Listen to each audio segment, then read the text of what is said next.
ಹೇಗಿದೆ ಕಂದ? It's very tasty and healthy. Healthy protein egg omelette ಮಾಡೋಣ ವಿತ್ ಡ್ರಮ್ ಸ್ಟಿಕ್ ಲೀವ್ಸ್ ಸೊಪ್ಪು ಜೊತೆ.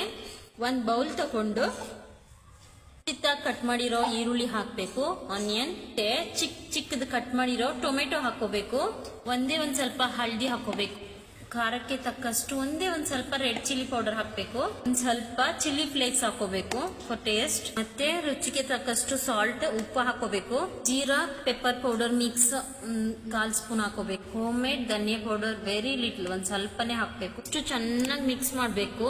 ಸಾಲ್ಟ್ ಎಲ್ಲ ಮಸಾಲ ಆನಿಯನ್ ಎಲ್ಲ ಚೆನ್ನಾಗಿ ಮಿಕ್ಸ್ ಆಗಬೇಕು, ಟೇಸ್ಟ್ ಚೆನ್ನಾಗಿ ಬರುತ್ತೆ. ಚೆನ್ನಾಗಿ ಮಿಕ್ಸ್ ಆಗಿದೆ. ಅದು ಚಿಕ್ಕದಾಗಿ ಕಟ್ ಮಾಡಿರೋ ಫ್ರೆಶ್ ಆಗಿರೋದು ನುಗ್ಗೆ ಸೊಪ್ಪನ್ನ ಹಾಕೋಬೇಕು, ಚಿಕ್ಕದಾಗಿರ್ಲಿ. ಚೆನ್ನಾಗಿ ಮಿಕ್ಸ್ ಮಾಡ್ಕೋಬೇಕು. ಇದನ್ನ ಧನಿಯಾ ಲೀವ್ಸ್ ಅಂಡ್ ಸಾಲ್ಟ್ ಮತ್ತೆ ಚೆನ್ನಾಗಿ ಬೀಟ್ ಮಾಡಿಕೊಂಡು ನುಗ್ಗೆ ಸೊಪ್ಪು ಹಾಕೋಬೇಕು.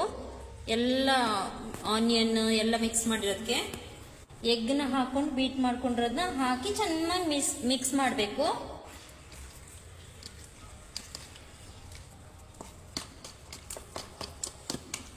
ತುಂಬ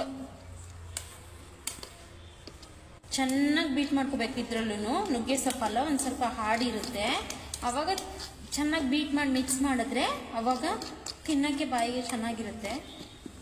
ಯಾಕಂದರೆ ಇದೊಂದು ಸ್ವಲ್ಪ ರಫ್ ಇರುತ್ತಲ್ಲ, ಅದಕ್ಕೆ ಚೆನ್ನಾಗಿ ಈ ಥರ ಮ್ಯಾಗ್ನೆಟ್ ಆಗಬೇಕು ಲೀವ್ಸ್ಗೆ ಕಟ್ ಮಾಡಿರೋದಕ್ಕೆ. ಇವಾಗ ಮಿಕ್ಸಿಂಗ್ ಆಗಿದೆ, ಇದು ರೆಡಿ ಇದೆ. ಸ್ವಲ್ಪ ಹೊತ್ತು 1 ನಿಮಿಷ ಇಟ್ಟು ಮಾಡಬೇಕು. ಇದನ್ನು ಒಂದು ಪ್ಯಾನ್ ಇಟ್ಕೊಂಡು ಆಯಿಲ್ ಸ್ಪ್ರೇ ಮಾಡಿ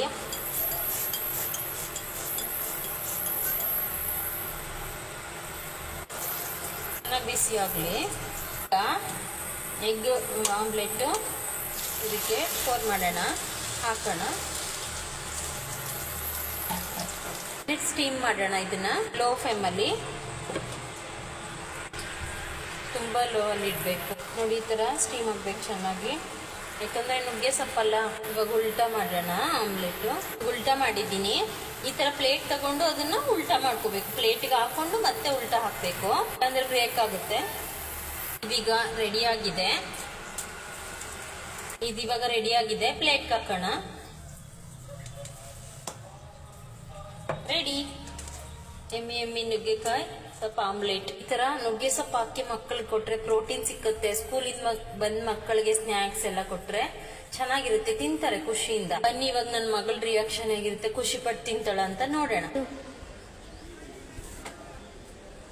Wow, thank you. ಟೇಸ್ಟ್ ಹೇಗಿದೆ ಕಂದ? It's very tasty and healthy.